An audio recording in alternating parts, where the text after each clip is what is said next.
I, 33M, have been married to my wife Lana, 36F, for about a year, and we were in a relationship for 2 years before that. Lana has a teenage daughter from a previous marriage, Becca, 15F, and let's just say that Becca doesn't like me. Lana has been divorced for about 6 years from her ex-husband because he'd been in an affair with a co-worker of his and she'd caught them in her own bedroom red-handed. That effectively put an end to their 7 years of marriage. They'd been together since college and even had a daughter together, so that was a huge shock for Lana, and she didn't date anyone for quite some time after her divorce until we met at a common friend's party and got along really well. I asked her out, and that was when she finally decided to give men and relationships another chance, which is something I'm really grateful for.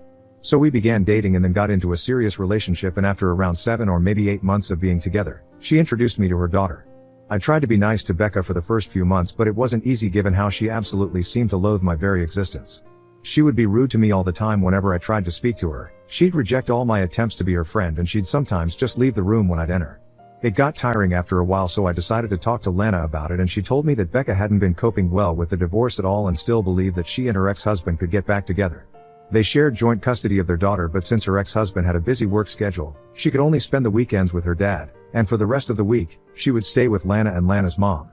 Lana's dad passed away when she was little, and after his demise, my mother-in-law moved here with Lana, so her mother was the only family she had. My mother-in-law, Kathy, 58F, doesn't like me either, and while her behavior has been less outrageous than Becca's, it's still unfair because I haven't been anything but nice to them. My only fault in this situation is that I married Lana, and that's why they hate me, because for whatever reason, both of them think that Lana should have given her ex-husband another chance and patched up, but instead, she chose to leave him and moved on with her life. And I'm somehow the bad guy here because I was part of the process of moving on and prevented her from ever returning to her ex-husband. My mother-in-law and Becca are both quite fond of the guy, and the longer Lana stayed with me, the worse their behavior towards me was, because according to them, I was the only obstacle standing in the way of Lana and her ex-husband's reconciliation. The fact that the guy had been cheating on my wife for God knows how long didn't matter to them.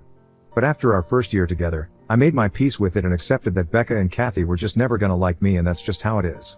No matter what I did and how nice Elle was to them, they wouldn't accept me because, in their opinion, I was the guy who was responsible for making sure that Lana didn't get back with her ex.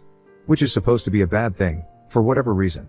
Eventually, despite Kathy and Becca's best efforts, Lana and I ended up moving in together and have stayed together against all the odds.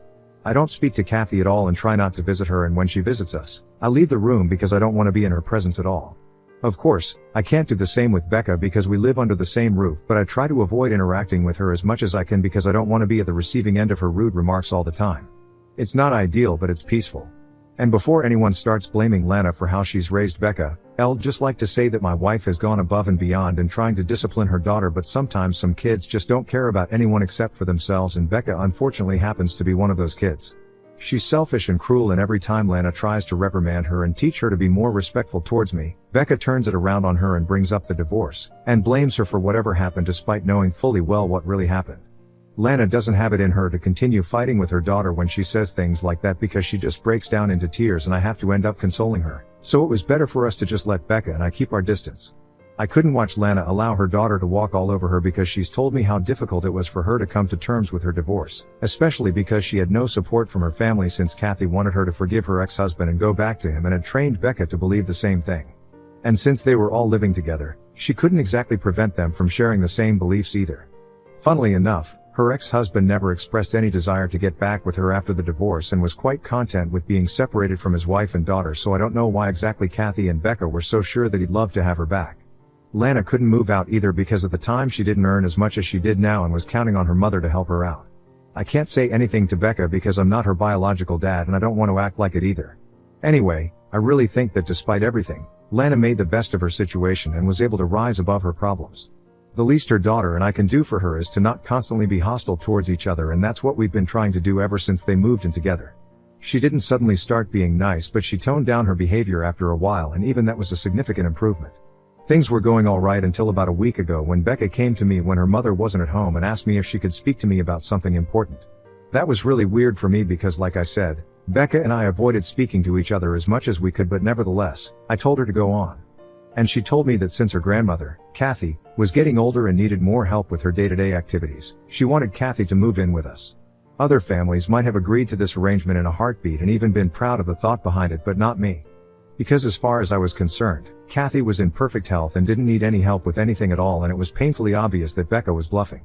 She only wanted Kathy to move in with us so they would have more control over me and Lana because Lana was too sensitive to actually be able to stand up to them in one way or another. They try their best to separate me and Lana. There couldn't be any other reason for her to come up with this suggestion and I knew that for a fact. So I didn't think twice before rejecting her suggestion and told her that she was welcome to visit her grandmother as frequently as she wanted to, but I wasn't going to let Kathy move in with us and that was a non-negotiable. She gave me a nasty look but didn't pursue the matter further, which was kind of weird, but I was relieved that she wasn't trying to make an issue out of this and throwing a tantrum about it like she usually would have done, so I didn't think about it much. The next day, however, she got back at me in the most psychotic way possible. In the evening, I had CPS show up at our house and go through Becca's room because apparently, she'd called them and claimed that I was trying to starve her and torture her mentally. None of it was true and it didn't take much time to prove otherwise because the stupid girl hadn't even bothered to throw away the food wrappers from her room to frame me correctly. Lana and I explained the situation to the officers and they gave Becca a stern talking and then they left us on our own, but the damage was already done. I was furious and for the first time, I completely lost my cool and got into a horrible argument with Becca. I'd had enough of her BS and couldn't continue putting up with this unreasonable behavior of hers. I don't think anyone else in my place would have even put up with her for so long at all, but I did, out of love and respect for my wife. But now it was getting more and more ridiculous because clearly I was being penalized for trying to be a decent and accommodating guy. I'd tried my very best to understand Becca's behavior and treat her like a child and put up with Lana's inability to correct her daughter's behavior because she was too fragile, but that incident was the limit. Lana was also really upset, but yet again, she just had a mental breakdown and couldn't bring herself to even talk. I'm not trying to be insensitive or put her trauma down, but at that point in time, I really couldn't be selfless and try to comfort my wife when I was the victim in this situation. I needed someone to be there for me and have my back, but unfortunately, my wife was too emotionally fragile and Becca was obviously relishing this entire experience and was screaming at the top of her lungs about how she wished she'd planned this better so she'd finally be able to get rid of me and it'd be just her mother and grandmother once again. I was so disappointed and frustrated with that entire situation that instead of comforting Lana or wasting my time by continuing my argument with Becca, I just left the house with nothing but my phone and wallet and got into my car. I started driving and continued driving until I reached a bed and breakfast a little out of town where I'm currently staying. It's been close to a week since the incident and since I left, and Lana has called me several times since then to try and get me to come back so we can have a discussion about what to do next, but I've refused. I think my reasons are pretty valid and I've told her that after what Becca did, I cannot trust her anymore and I definitely cannot be in the same house as her because there's just no telling how far she'll take things just to get rid of me. She's 14, I get that. But that's no excuse to pull off something as deranged and psychotic as this just so she'll be able to live with her grandmother again. I told Lana that I've put up with enough, and while I really do respect her past and the hardships she's had to endure, I cannot put up with this any longer for my own peace of mind.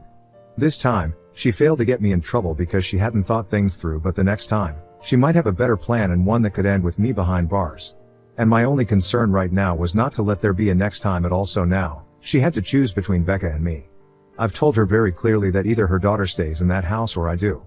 I can't go back to living with Becca anymore and I know I'm putting Lana in a difficult spot, but I just cannot imagine any valid reason for me to continue living like this. I've done nothing wrong and yet I'm being punished time and again by her mother and her daughter while she breaks down over it and I end up having to comfort her. This is not the life I'd envisioned for myself and I refuse to go back to living like that again.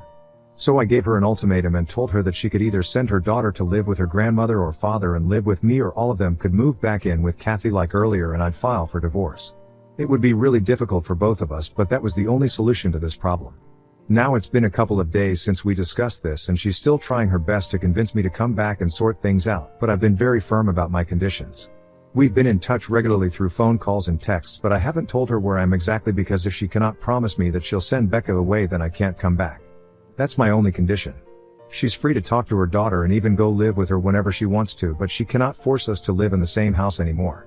Last night, while we were on a call and were going through the same arguments once more, I tried to explain Becca's side as well by saying that neither of us wanted to live in the same house, and for so long, both of us had been tolerating our living arrangement for her sake only. But now that Becca had crossed a line, it clearly meant that she wasn't willing to live this life either and that she had to let one of us go, for our own good. Once again, Lana started crying and told me that she couldn't do either of those things because she loved us both and didn't want to lose either of us. She'd grown to love me more than her husband and couldn't imagine a life without me, which was really touching to hear and made me feel better since I'd really begun to believe that our relationship was doomed now. But she also told me that she couldn't let her daughter go either because even though she was being a crappy human being right now, there was a time when Becca was the only person who could cheer her up, and even through the divorce, she tried to be there for her despite her belief that Lana should have gone back to her ex-husband. So she couldn't just pick one and let go of the other, and told me that she feels completely lost since she's trying to hold her family together but it's all falling apart. Becca has been trying to persuade Lana to leave me while I've given her this ultimatum to deal with, and she confessed that she has no idea what to do anymore and feels like she failed as both a mother and a wife. I felt really awful when she was telling me what she was going through and felt like part of this was my fault for giving her an ultimatum. I can't imagine anyone who'd know whom to pick between their spouse and their child, especially in a situation like ours.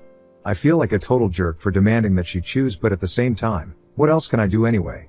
I feel just as lost as she does, and so I need help from the Reddit community right now. Ida for asking my wife to pick between living with me or living with her daughter after my stepdaughter made a false complaint to CPS against me. Update 1. Hi, everyone. Thanks a lot for the advice. Although I would like to touch on one subject and say that my wife is an emotionally fragile person and she is well aware of it, and so am I. So the hatred against her for being a bad mother or a bad wife is kind of harsh because she's been through something really awful, and in spite of that she's managed to build a life for herself and her daughter. Her family didn't support her emotionally when she needed it the most, and she was literally cheated on by a man she'd known for half of her life, so of course she's easily triggered when it comes to her failed marriage, and especially when she has to hear those same things again and again from her own loved ones. I'm not saying that it's okay for her to not teach Becca how to behave herself and be a better human being, but I do think everyone should cut her some slack because she's been through a lot. I know being fragile isn't something that excuses everything, but at least it explains her behavior, and I know she feels awful about it but just didn't have the capacity to do anything about her situation. That being said, I also do think that I did the right thing by standing my ground and refusing to take back the ultimatum. The day after I read the comments on my original post, I called Lana up and told her that I was sorry that she was feeling upset about everything, but there was real danger in store for me if I continued to live with Becca, and I couldn't afford that. I told her that I'd always love and respect her, but this was where I drew the line, and she needed to make a decision for herself once and for all, because she can't just let Becca walk all over her time and again simply because she's her daughter. That's not going to end well for anyone involved, least of all me, because she's proven that she's capable of anything just to get her own way. I didn't say much, but I just told her to do whatever she thinks is the right thing to do in a situation like this, and she said that she just needed some more time to think about it, and I agreed. Finally, after almost 2 weeks of living separately, I received a call from Lana yesterday, and she told me that I could come back home today because Becca has moved out and is living with Kathy now. So I went back home today, and she really was gone, which was a relief because, after several years, I finally felt like I could breathe freely in my own house once again. After some time, Lana and I sat down and she told me how her last discussion with Becca had gone about 2 days ago. She'd sat her daughter down to at least get an apology out of her, in case that would change my mind and I'd give her one last chance, but Becca refused and even said that if she had the opportunity to redo it, she'd execute her plan a lot better this time. Lana was shocked at the sheer audacity of a statement like that and the brazenness with which she said it, so she tried to explain to Becca that her behavior was seriously messed up, but instead of hearing her out, Becca lashed out at her and said that if Lana wanted to stay married to me even now, then she was free to do so, but she'd make sure that she separated us one way or another so she could reunite her parents. Then, Becca stormed out of the house and left to spend the night at Kathy's place, while Lana called her ex-husband up for the first time in ages to ask him if he'd be willing to extend Becca's stay at his place that weekend so she'd be able to buy some more time for herself so she could sort out this mess. But unfortunately, she received the shock of her life when her ex-husband informed her that he's moved to the suburbs, and since it's a little far away from our current home, Becca hasn't visited him for a good few months. The last time he saw her had to be about 4 or 5 months back, which is around the time that he introduced her to his new girlfriend. Since then, she's barely been in touch with him and comes up with an excuse not to visit him every weekend. He wanted to discuss this with her but didn't have the time to do so, which is why Lana never found out. Despite the situation, she asked her ex-husband if he'd be willing to let her live with him for a couple of months until she was able to sort out this mess with me, but he refused because his new girlfriend wasn't comfortable with the idea of being a parent and she was relatively younger, so he couldn't risk the relationship right now, and told Lana that he hoped they'd understand where he was coming from. Yeah, mate, we sure do. You're coming from the land of jerks who think making sure your young hot girlfriend is comfortable with you is more important than taking care of your daughter who's well on her way to turning into a teenage delinquent.